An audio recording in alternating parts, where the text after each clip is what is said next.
안녕하세요. 저는 소위 착한 여자로 살아오다가 어떤 사건을 기점으로 성격이 많이 달라지게 된 30대 여자입니다. 착하게 사는 것, 세상이 아무리 요지경이라고 해도 아니 오히려 이런 요지경 세상에서 더욱 필요한 마음가짐이 아닌가 싶어요. 착한 끝은 있어도 악한 끝은 없다고 다른 사람을 배려하고 마음가짐을 좋게 쓰는 건 나에게도 타인에게도 다 좋은 거고 그런 사람들이 세상을 아름답게 하니까요. 저도 착하게 살려고 노력을 많이 했습니다. 그리고 제가 굉장히 착하고 좋은 사람이라고 생각했어요. 그런데 이제 와서 가만히 돌이켜보니까 저는 착한 사람이라기보다 착함 콤플렉스가 있는 사람이었던 것 같기도 합니다. 진심으로 착하고 좋은 마음에서 다른 사람을 배려하고 이해하는 것과 남들에게 좋은 사람처럼 보이고 싶은 마음 때문에 억지로 행동하는 것은 다르니까요. 저는 후자 쪽이었습니다. 뭔가 불편하고 마음에 안 들고 싫은데도 다른 사람의 부탁을 거절하지 못했고 이건 아니다 싶으면서도 다른 사람 기분을 상하게 하고 싶지 않아 동의한 적도 많아요. 저는 정확히 착한 성격이라기보다 좋은 사람으로 인정받고 싶어서 제 욕구와 감정을 눌러왔던 성격이라는 게 더 정확할 것 같네요. 그리고 어떤 사건으로 인해 제 성격이나 마음가짐도 많이 달라졌습니다. 다른 사람에게 친절히 대하고 잘하는 것은 맞겠지만 제 욕구와 감정까지 눌러가면서 억지로 그럴 필요는 없다. 싫으면 싫고 아니면 아니라고 말할 줄 알아야 한다는 것을 다소 뒤늦게 깨달았던 거죠. 제 성격과 가치관을 많이 바꿔버린 그 중대한 사건이라는 건 저의 이혼을 얘기합니다. 저는 그간 공부 잘하고 말썽 한번 안 피운 착한 딸로 큰 문제 없이 살아왔습니다. 부모님이 원하시는 대학교와 학과에 들어가게 되었고 졸업 후에도 괜찮은 회사에서 연구원으로 일을 했어요. 그것도 다 부모님의 생각이셨죠. 부모님 주변 사람들은 저희 부모님더러 딸이 착하고 말 잘 들어서 좋겠다. 속 안 썩혀서 부럽다. 어쩜 저렇게 잘 키웠느냐라는 얘기를 많이 듣고 사셨습니다. 부모님은 그런 게 큰 자랑이었고 제 덕분에 어깨가 올라간다는 얘기도 잘하셨어요. 저도 부모님이 저를 계속 자랑스러워하고 누구나 부러워할 만한 딸로 살고 싶었습니다. 그리고 그건 결혼까지 이어졌어요. 어느 날 엄마가 저에게 물어보시더라고요. 예, 지연아, 너 이번 주말에 뭐 하니? 왜요, 엄마? 이 사람 한번 봐봐라. 엄마는 한 남자의 사진을 보여주셨어요. 저랑 비슷한 또래로 보였고 인상이 반듯하고 남자답게 생겼더라고요. 누군데요? 어떠니? 남자다워 보이고 잘생겼지? 네, 대기업 다니고 아버지는 한의원 원장. 혹시 선보라고요? 이 남자 엄마가 나랑 문화센터 다니거든. 친해. 내가 전에 얘기했던 경숙 씨라고. 아, 예. 전에 한번 얘기하셨던 것 같은데. 아들 나이가 32인데 마침 너랑 나이 차이도 딱 되고 형편이나 수준도 비슷하고 그리고 무엇보다 경숙 씨가 참 성격 괜찮거든. 시어머니감으로 너무 괜찮아. 이해심 많고 착하고 딱 네 자리인 거야. 엄마는 신나셔서 그 친구분 아들을 만나보라고 하셨습니다. 하지만 저는 엄마한테 말씀드리지 못한 게 있었어요. 엄마 아빠는 모르시지만 저에겐 남자친구가 있다는 사실이었죠. 하지만 저는 남자친구가 있다는 말을 차마 하지 못하고 엄마 말에 알겠다고 했습니다. 왜냐면 제 남자친구는 극단에서 일을 하고 있었거든요. 연극 배우로 살아가고 있었고 수입도 변변치 못했습니다. 친구로 지내다가 연인으로 발전하게 된 사이였는데 좋아하긴 했지만 그때까지도 부모님께는 말조차 하지 못했어요. 실망 한번 안 시킨 딸로 여지껏 살아왔는데 제일 중요한 결혼 문제에 있어서 수입도 변변찮고 미래도 불투명한 남자랑 만난다고 하면 저희 부모님이 얼마나 놀라시겠나요. 그래서 말씀 못 드렸다가 결국 선짜리 약속까지 잡고 말았습니다. 평생 부모님 말씀 듣고 살아왔는데 하루아침에 내 마음대로 한다는 게 불가능하더라고요. 결국 저는 선자리에 나가게 되었습니다. 엄마 친구분의 아들이었던 그 남자는 이름은 강현민이고 사진만큼이나 신물도 인상이 좋았어요. 남자답고 씩씩하고 적극적이더라고요. 그 남자 한다는 말이 보통 부모님이 주선한 선자리는 자기 마음에 안 드는 경우가 많은데 저는 좋답니다. 부모님도 적극적으로 밀어주시니까 서로 잘 만나보자고 하더라고요. 저도 현민 씨가 나쁘진 않았어요. 하지만 그렇다고 몹시 좋지도 않았습니다. 괜찮은 조건의 사람이긴 하지만 이성적인 끌림은 좀 부족했고 무엇보다 거짓말을 하고 이 자리에 나온 것이 남자친구에게 너무 걸렸습니다.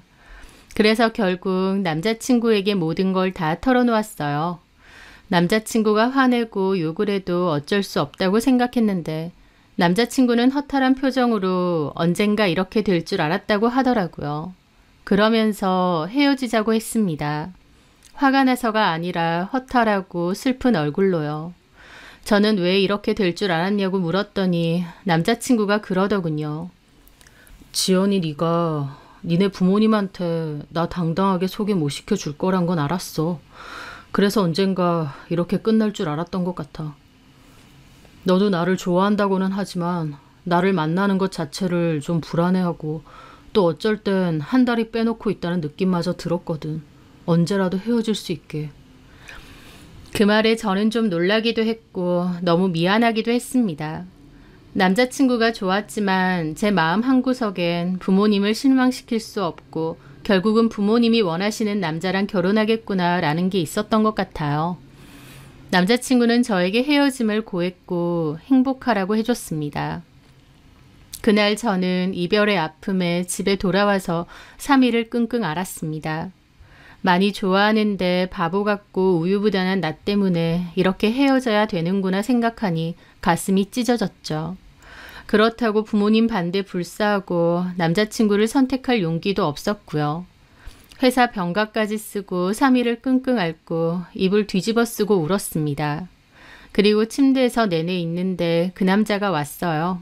강현민 씨요. 저 아프다고 죽이랑 약 사들고 집 근처에 왔더라고요. 저는 방에서 자느라 몰랐는데 저희 엄마 통해서 놓고 간 겁니다. 헤어진 남자친구에겐 미안하지만 강현민 씨 정도면 참 괜찮은 사람이구나 생각했어요. 부모님도 좋아하시고 조건도 좋고 괜찮은 사람이고 또 내가 좋다고 하니까 나도 잘해보자 생각했던 것 같습니다. 그렇게 저도 현민 씨의 마음을 받아들이고 저희는 교제를 시작했어요. 애초에 부모님이 소개해 주신 만남이었다 보니 현민 씨와 제가 만나는 데 있어서 어려운 점은 전혀 없었습니다. 현민 씨는 능력도 좋고 사회성도 좋고 성실하고 1등 신랑감 같은 사람이었어요. 적당히 눈치도 빠르고 야망도 있고 욕심도 있는 사람이었고요. 어느 하나 특별히 빠질 것 없이 두루두루 괜찮은 사람이었다고나 할까요? 그렇게 저희는 8개월 정도를 만나오다가 결혼 약속을 잡게 되었습니다. 멋들어진 프로포즈가 있었던 건 아니고 양가 부모님이 슬슬 결혼 얘기를 꺼내셨거든요. 그러는 과정에서 저도 현민 씨네 부모님을 뵙게 되었습니다.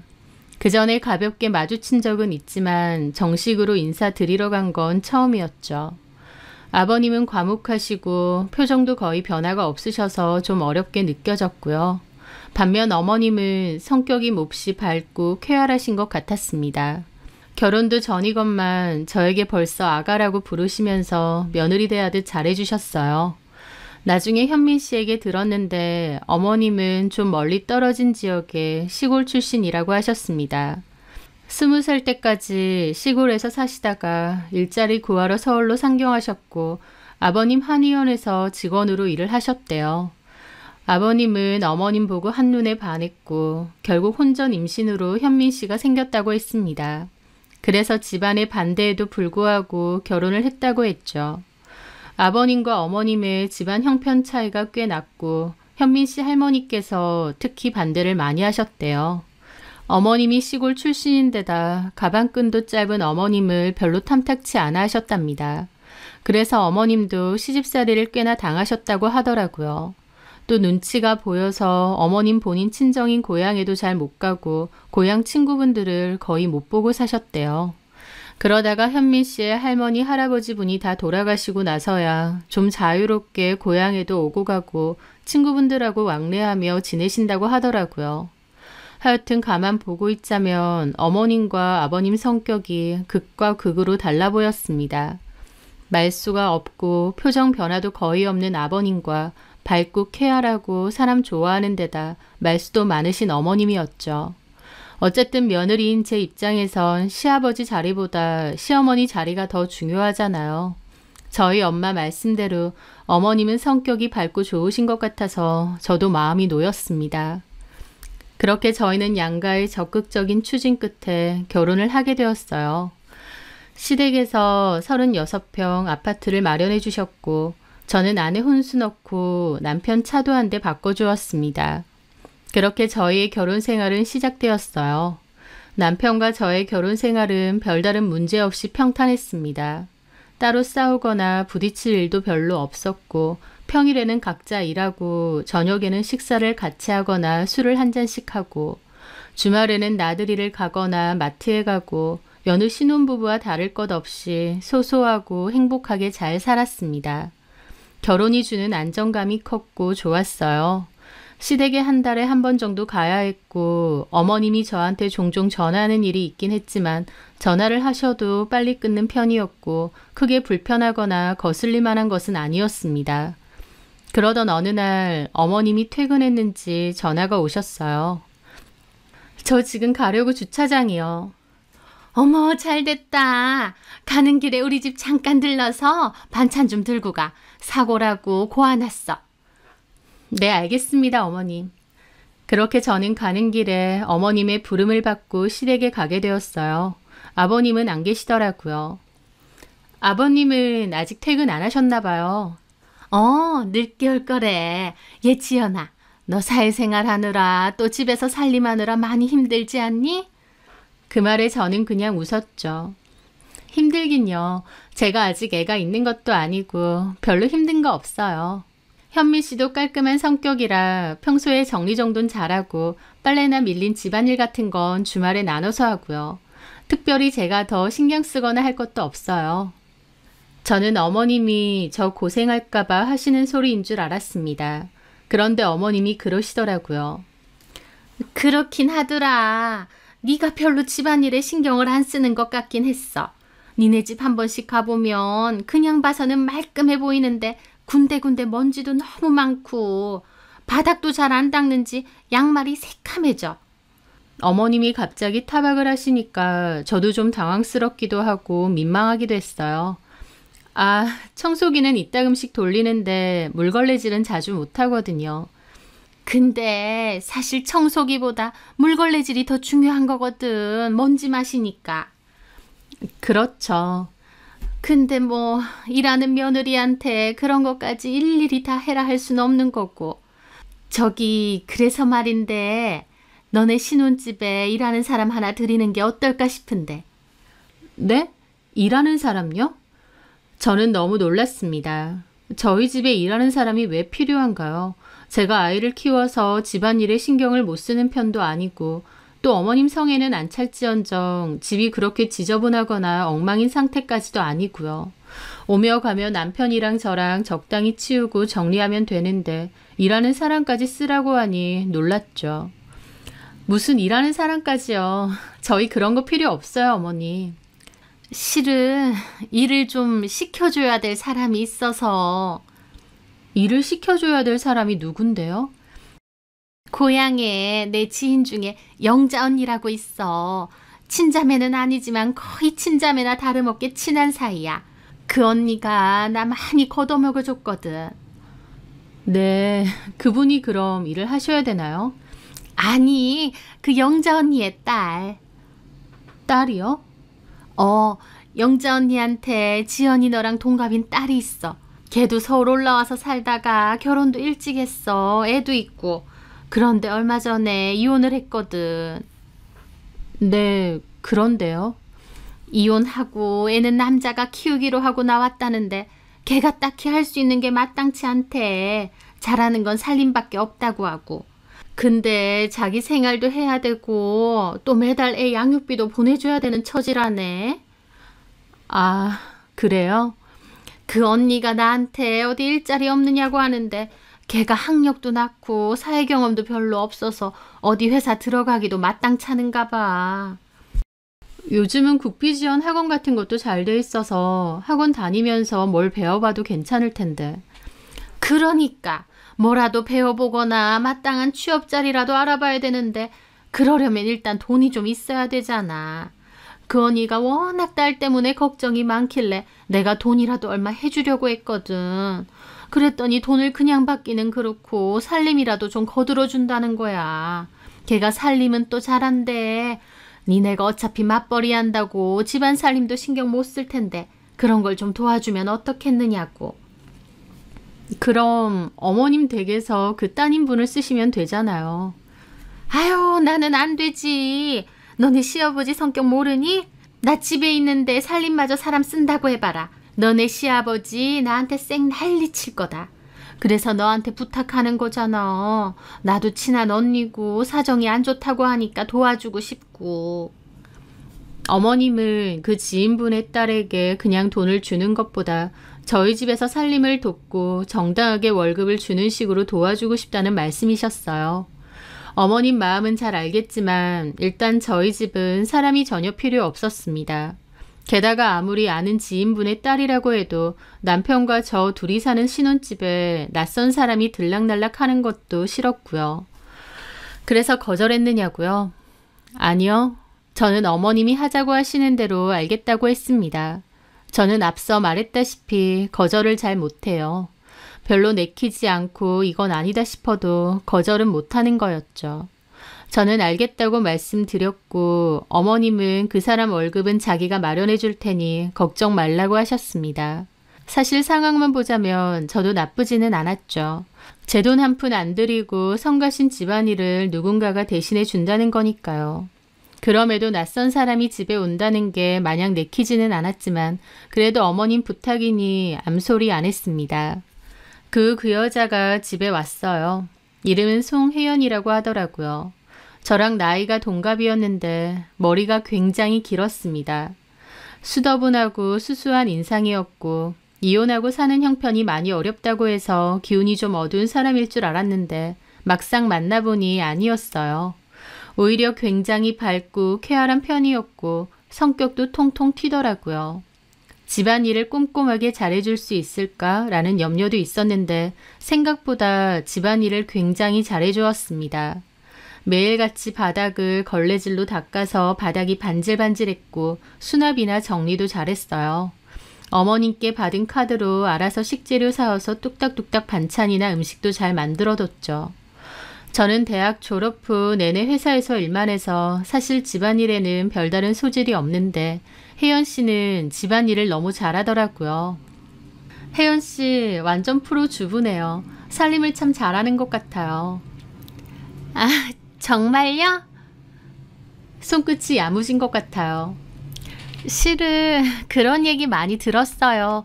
어렸을 때부터 바쁘신 부모님 대신해서 제가 집안 살림 거의 다 했거든요. 음식 준비도 제가 다 하고요. 아, 그랬구나. 제가 공부는 좀 못하고 별로 관심도 없었는데요. 이상하게 집안 살림하는 건 너무 재밌는 거예요. 남들은 설거지 산더미로 쌓여 있으면 한숨 난다고 하는데 저는 아니에요. 막 정리를 하고 있으면 너무 재밌고 희열까지 느껴진다니까요. 어머, 그래요? 집안일 하는 게 저한테 딱인가 봐요. 그것도 능력이죠. 한다고 다 잘하나요? 나 같은 경우는 한다고 해도 이렇게 야무지게 잘하진 못해요. 제 칭찬에 혜연 씨는 기분이 좋은지 입술을 막 실룩이더라고요. 솔직히 입에 발린 말이 아니라 정말 집안일을 잘해주었습니다. 그리고 알아서 해주니까 더 이상 제가 신경 쓸 일이 없었어요. 처음엔 낯선 사람이 집에 드나든다는 게 꺼림칙하기도 했는데 익숙해지고 나니까 너무 편하기도 하고 고맙기도 하더라고요. 물론 어머님이 따로 월급을 주신다는 건 알지만 그래도 저희 집을 정성껏 쓸고 닦아주니까 참 고마운 거예요. 그래서 종종 백화점에서 화장품 같은 것도 사주고 고급 식료품 같은 것도 대신 사서 선물로 주기도 했습니다. 집에 들고 가서 먹으라고요. 그렇게 계속 서로 좋게 지냈으면 좋은데 언젠가부터 문제가 생기기 시작했습니다. 혜연 씨가 저희 집에 드나든 후로 5개월 정도가 지났을 때였어요. 집에 와도 빨래가 쌓여 있거나 분리수거가 안 되어 있는 등 집안일을 점차 안 하기 시작하더라고요. 제가 알기론 어머님이 여전히 월급은 따박따박 주시는 걸로 아는데 집안일은 점차 소홀해지고 있었습니다. 처음에는 그냥 별 얘기를 안 했어요. 제 성격상 불편한 얘기하기도 힘들고 또 월급 받는 도움이긴 하지만 어머님 지인분의 딸이기도 하잖아요. 저도 어떤 얘기를 할 때 조심스러울 수밖에 없었죠. 그래서 그냥 입을 닫았습니다. 그런데 갈수록 심해지는 겁니다. 나중에는 제가 집에 와서도 집안일이 제대로 안 되어 있어서 따로 빨래 돌리고 분리수거를 해야 했는데 가만 생각해보니 이건 좀 아니지 않나 싶은 거예요. 저희 집안일 혜연 씨가 월급 받고 하기로 한 일인데 돈은 받으면서 집안일은 더 이상 안 한다는 게 좀 그랬죠. 그래놓고 집은 또 계속 왔고요. 그래서 고민 끝에 혜연 씨에게 얘기를 했어요. 혜연 씨, 요즘도 저희 집 매일 오죠? 네, 매일 가요. 왜요? 어제도 분리수거가 전혀 안 되어 있어서 내가 했거든요. 음식물 쓰레기도 내가 비우고 또 거실 바닥도 청소기를 꽤 안 밀었는지 먼지가 많더라고요. 제 딴에는 조심스럽게 말했는데 혜연 씨 표정이 확 굳어지는 겁니다. 그래요? 내가 분리수거 안 비웠나? 깜빡했나 보네요. 근데 그게 어제 일만은 아니고 요즘 종종 그래서 내가 집에 와서 집안일을 다시 하거든요. 그 말에 혜연 씨는 좀 기분 나쁜 표정을 짓더라고요. 네, 죄송해요. 제가 신경 좀 쓸게요. 그리고선 자리를 확 박차고 일어나선 가방 챙겨 가버리는 겁니다. 제가 못할 말 한 것도 아니건만 저렇게 나오니 저도 좀 벙찌더라고요. 아는 사람이 일을 해주니까 이런 부분이 불편하구나 싶기도 했습니다. 그런데 다음날 어머님이 전화가 왔어요. 얘 지연아, 너 어제 혜연이한테 뭐라고 했다며? 네? 뭐라고 했다기보다 얘 아무리 너네 집 가사일 봐준다고 해도 내가 얘기했잖아. 나랑 친한 언니 딸이라고. 알죠, 어머님. 그렇긴 한데요. 그래도 어머님이 매달 월급 주시잖아요. 근데 혜연 씨가 집안일을 처음처럼 잘 안 하는 것 같아요. 그렇다고 해도 그렇게 뭐라고 하면 어떡해. 저 막 뭐라고 하지 않았어요. 조심스럽게 얘기했는데. 엄청 기분 나쁘게 뭐라고 했다던데? 제가요? 그래, 엄청 속상해했대. 그 언니가 나한테 전화해서 기분 상해하더라. 니네 며느리 왜 그러냐고. 그 말에 저도 당혹스러웠습니다. 오히려 눈치 보면서 조심스럽게 말을 했고 혜연 씨는 바로 기분 나쁜 티를 팍팍 내면서 집에 갔는데 말을 이상하게 전했더라고요. 어쨌든 어머님은 저에게 조심 좀 해달라고 하셨고 저는 그때부터 혜연 씨가 좀 불편해졌어요. 집안일 하러 오는 사람이 집안일을 제대로 안 하고 있는 상황이고 그걸로 한마디 한 건데 얘기했다가 저만 완전 이상한 사람이 됐더라고요. 저는 이 얘기를 남편에게 했는데 남편마저도 그러는 겁니다. 그냥 집안일 제대로 안 해도 냅둬. 아니 왜? 우리 엄마가 월급을 주긴 하지만 사실상 진짜 일하는 사람은 아닌 거잖아. 그냥 엄마가 용돈 줄 구실로 우리 집에서 일을 하는 것뿐이니까. 이해가 안 되네. 어쨌든 돈 받고 일을 하기로 한 거잖아. 그래도 엄마 친하신 분이고 괜히 사이 틀어지면 안 되니까 그냥 아무 말 하지 말자. 저는 속으로 이해도 안 되고 그럴 거면 왜 우리 집에 계속 드나들어야 되나 싶었습니다. 솔직히 저희 가족도 아닌 사람이 집에 드나든다는 게 마냥 좋을 순 없잖아요. 그전에는 집안일을 해주니까 당연한 거였다면 이제는 집안일도 제대로 안 해주고 저는 저대로 집안일을 계속 따로 하고 있는데 혜연 씨는 저희 집에는 계속 드나든다니요. 이게 무슨 이상한 상황인가요? 하지만 저는 남편의 말에 그냥 알겠다고 하고 더 이상 거론하지 않았습니다. 도저히 이해도 안 되고 이상했지만 괜히 나서서 따지고 분란 만드는 게 더 피곤했거든요. 그런데 제가 몰랐던 진짜 문제는 따로 있더군요. 그날은 저희 팀 회식을 하기로 한 날이었는데요. 회식이 갑자기 취소가 되어서 계획과 달리 곧장 집으로 갔거든요. 그래서 좀 일찍 집에 들어갔는데 현관문을 보니 혜연 씨의 신발이 있는 겁니다. 저희 남편 신발하고요. 혜연 씨는 보통 남편과 제가 퇴근할 때쯤 집에 가거든요. 그런데 그날은 안 가고 있었던 겁니다. 저는 좀 어리둥절해하면서 중문을 열고 들어가는데 안방에서 웃음소리가 막 들리더라고요. 특히 혜연 씨 웃음소리가요. 뭐지? 싶어서 안방으로 가서 문을 열어보는데 혜연 씨가 안방에 딸린 베란다에서 옷을 널고 있었거든요. 혜연 씨 손에는 남편 속옷이 들려있고 바로 앞에는 저희 남편이 같이 있더라고요. 그런데 느낌이 둘이서 뭔가 장난을 치다가 제가 들어오니까 뚝 하고 멈춘 것 같았습니다. 남편은 저기 왜 있나 싶고 이 상황이 뭔가 싶어서 어이없어서 쳐다보고 있었죠. 1, 2초간의 정적 끝에 남편이 허둥지둥거리며 말하더군요. 자기야, 일찍 왔네? 지금 뭐해? 혜연 씨가 빨래만 널고 집에 간다고 하더라고. 그래서 내가 좀 도와주고 있었어.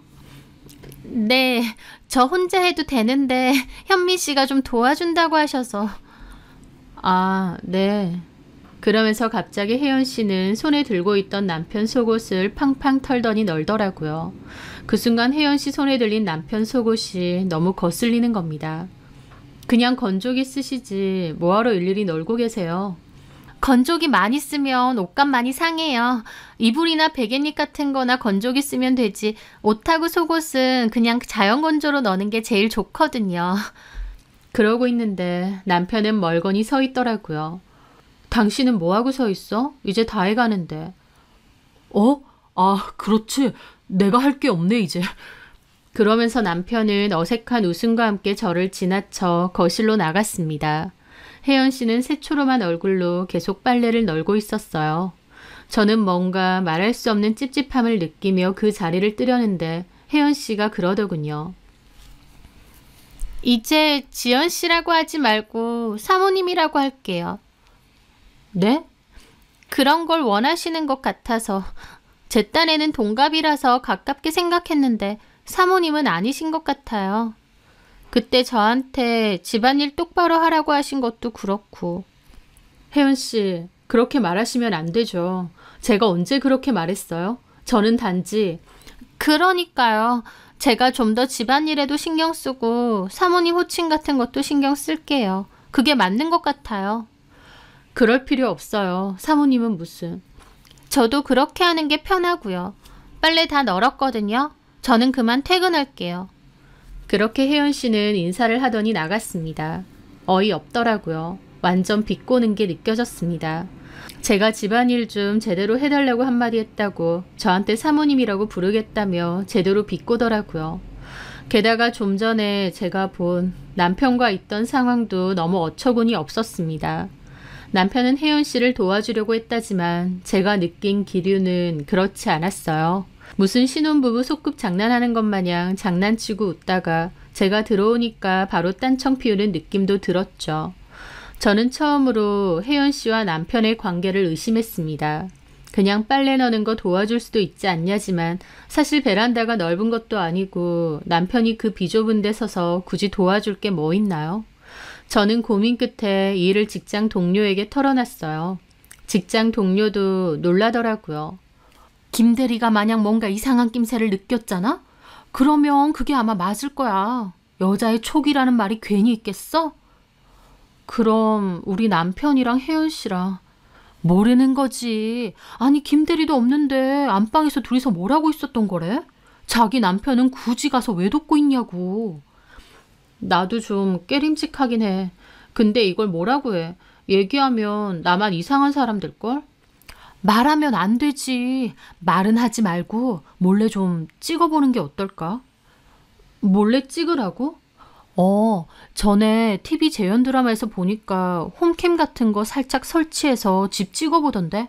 작아서 가리기도 쉽고 내내 녹화되고. 뭔가 찝찝하면 그렇게 해보는 것도 나쁘지 않잖아? 저는 그 말에 골똘히 생각을 했습니다.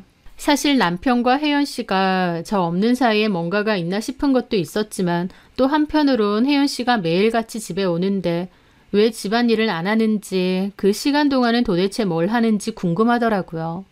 물론 혜연 씨 동의도 없이 찍는다는 건 불법이죠. 하지만 저 혼자 의심하고 끙끙 앓는 것보다 그렇게 직접 확인해 보는 게 더 나을 것 같더라고요.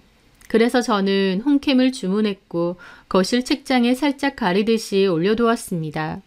장식품으로 잘 가려두니까 신경 써서 보지 않으면 모르겠더라고요. 하여튼 그렇게 작은 CCTV를 설치하고 혜연 씨를 지켜봤습니다. 혜연 씨는 3, 4시 정도에 집에 오더라고요. 예전에는 남편과 제가 출근하면 그 후에 집에 와서 집안일 싹 해놓고 일찍 잘 갔거든요. 그런데 뭘 하는지 점점 출근 시간이 늦어지더니 이제는 3, 4시에 출근하고 6시쯤에 가더라고요.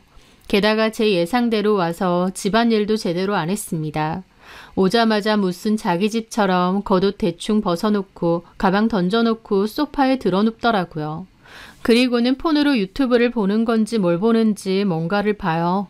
틈틈이 팬트리에 있는 간식도 꺼내 먹고 주스도 막 꺼내 먹고요. 자기 집 마냥 그렇게 1시간가량을 놀고는 일어나서 정리 대충 하고 청소기를 설렁설렁 돌리더라고요. 카메라는 거실만 비추고 있으니 혜연 씨가 카메라에서 사라질 때도 많았는데요. 카메라에 안 비칠 때는 주방에서 일을 하거나 아니면 빨래를 돌리는 것 같기도 했습니다. 어쨌든 며칠 지켜보니 집안일은 정말 설렁설렁 대충 했어요. 그냥 오늘도 왔다 티 정도만 내는 수준으로요. 좀 어이없긴 했지만 그래도 어느 정도 예상은 했고 이 카메라를 단 것이 그게 목적이 아니었기에 별로 상관은 없었습니다. 그런데 며칠 뒤였습니다. 그날은 웬일인지 혜연 씨가 집에 오자마자 열심히 집안일을 하더군요. 그런데 1시간가량 집안을 쓸고 닦는데 갑자기 누가 오는 겁니다.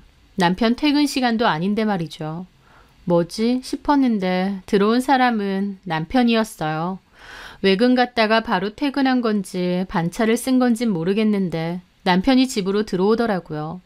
그런데 더 놀라운 건 남편이 들어오니까 혜연 씨가 달려가서 안기는 겁니다. 저는 사무실에서 그 광경을 몰래 보다가 너무 놀라서 소리까지 지를 뻔했습니다. 혜연 씨가 남편한테 안겼고 남편도 익숙한 듯 혜연 씨 허리를 껴안은 채 안으로 들어왔어요. 홈캠은 목소리까지 다 들리는데 둘의 대화도 가관이었죠. 현민 씨 오니까 너무 반갑다. 외근 갔다가 바로 왔어? 생각보다 일이 빨리 마쳤어. 그리고 나보고 싶어서 날아온 거야? 그렇지. 오늘 저녁 뭐 해놨어? 자기가 된장찌개 먹고 싶다고 카톡 보냈잖아.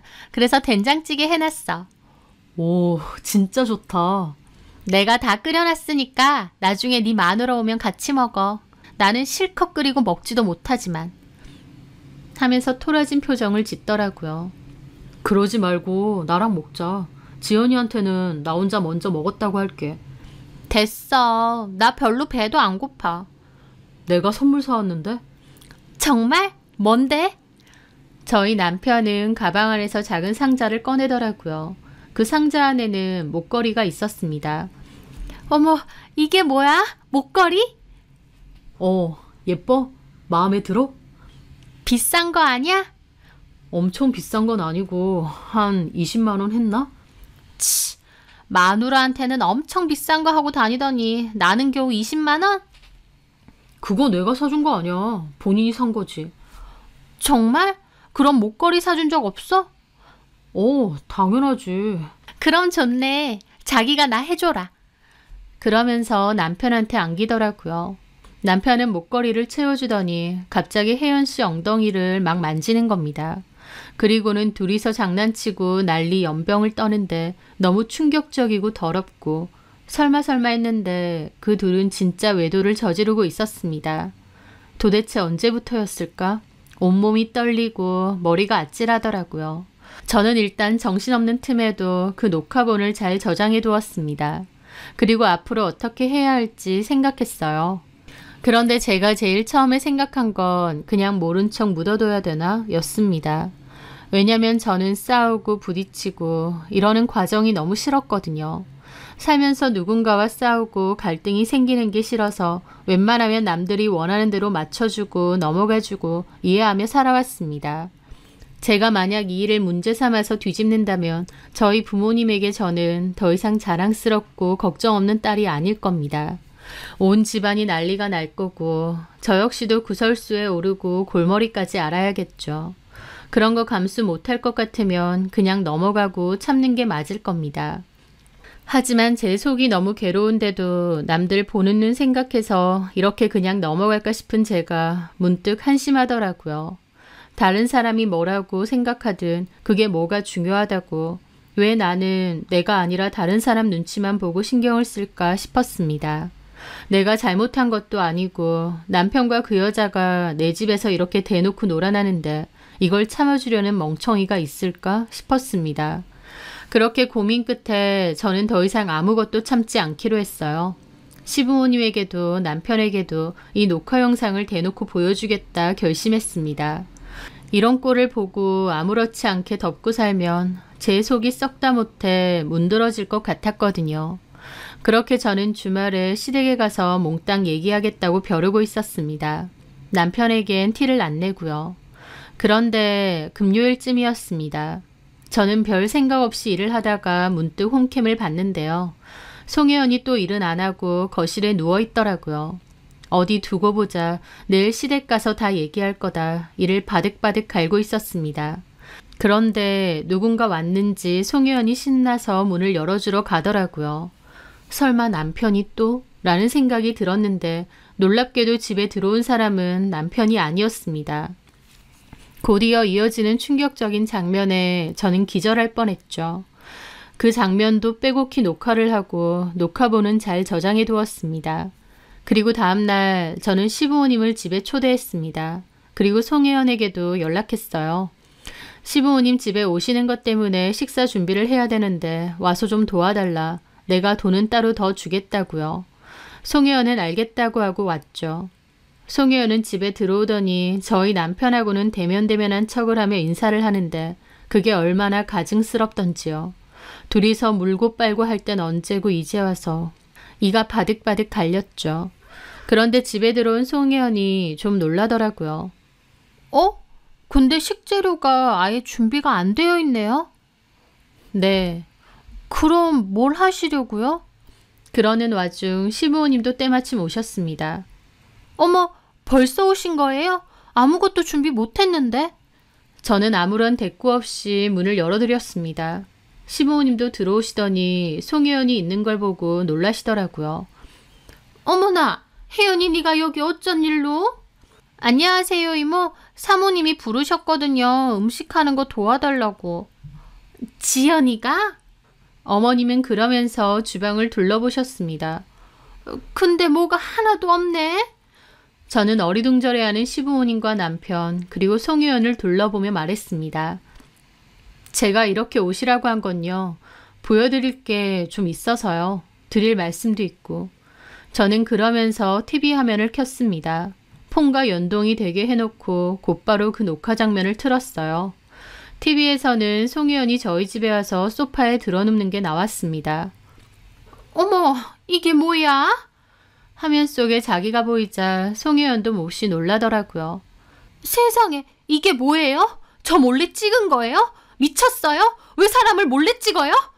하면서 호들갑을 떨며 난리를 치는 겁니다. 그 말에 저도 화가 나서 나지막히 그랬죠.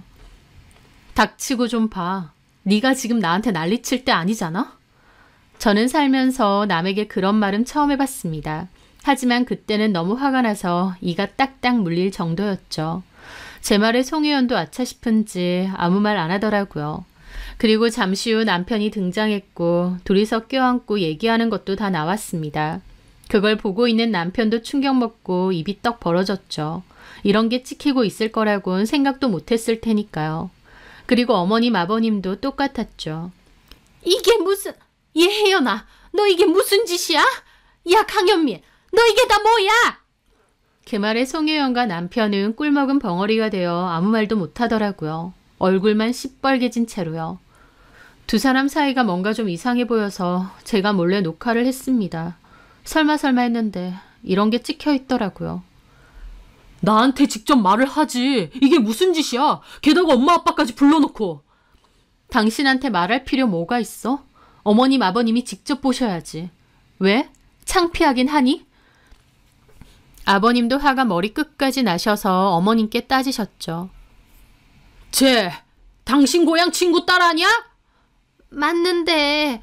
그러게 왜 저런 애를 이 집에 들여놔? 내가 쓸데없는 짓 하지 말라고 했지?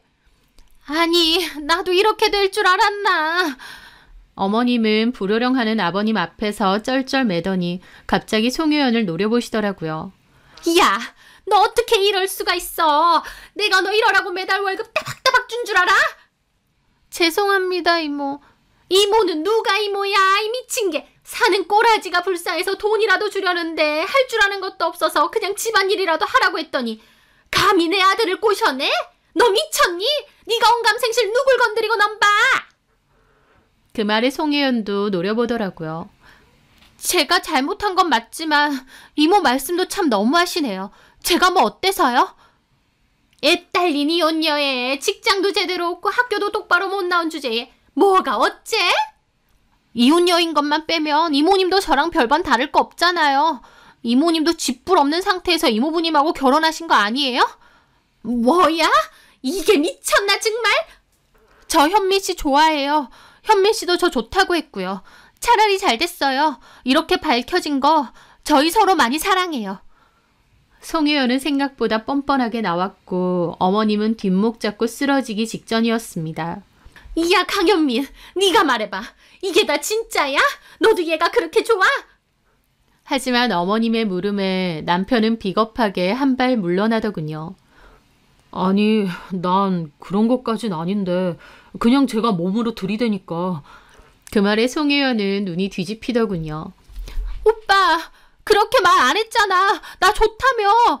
이혼할 테니까, 와이프 쫓아낼 테니까 그냥 나보고 이 집 아예 들어앉으라며. 야, 그건 그냥 한 소리지 그걸 믿냐? 내가 미쳤어? 뭐라고? 야, 이 새끼야. 그럼 너 나 갖고 놀았어? 하면서 저희 남편에게 달려들려고 하는 겁니다. 남의 집에서 불륜 저질러 놓고 참 가관들이다 싶었죠. 남편도 신나서 송혜연하고 놀아날 땐 언제고 이제 와서 나 몰라라 송혜연이 일방적으로 꼬신 척하면서 발 빼려고 하더라고요. 둘 다 참 어이가 없었지만 그래도 제가 공개해야 할 영상은 하나 더 있었죠. 야, 송혜연, 너 왜 억울한 척하냐? 내 남편도 재활용도 안 될 쓰레기지만 너도 마찬가지잖아. 뭐라고? 저는 두 번째 영상도 틀었습니다. 그 영상은 더 충격이었습니다. 제가 금요일에 봤던 영상 말이죠.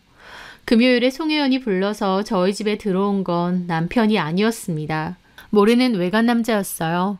저도 회사에서 그걸 지켜보는데 숨 넘어가는 줄 알았습니다.